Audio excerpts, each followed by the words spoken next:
Hija de hierba silvestre, hermosa ayacuchana, herida de tantos golpes de este mundo desgraciado, pues esta tu sangre hierve cuanto más golpes te duelen, y en tus ojos se pinta el color de la esperanza.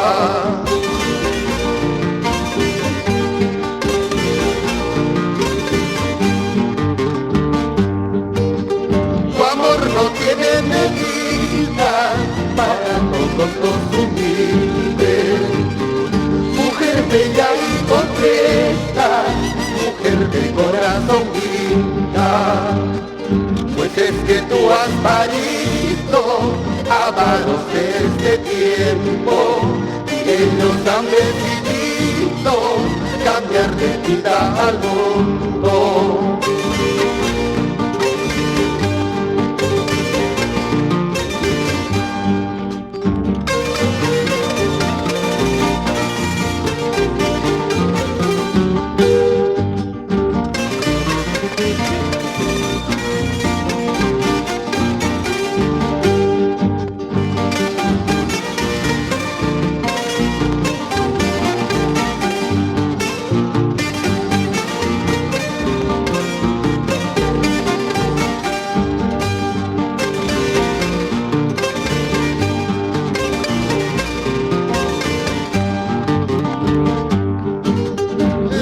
Estuvo triste cuando en ti yo pensaba, recordaba el momento cuando clamabas justicia, pues es que tú ayer lloraste sin que nadie te mirara, hablándole a los cerros, a los ríos y a los vientos.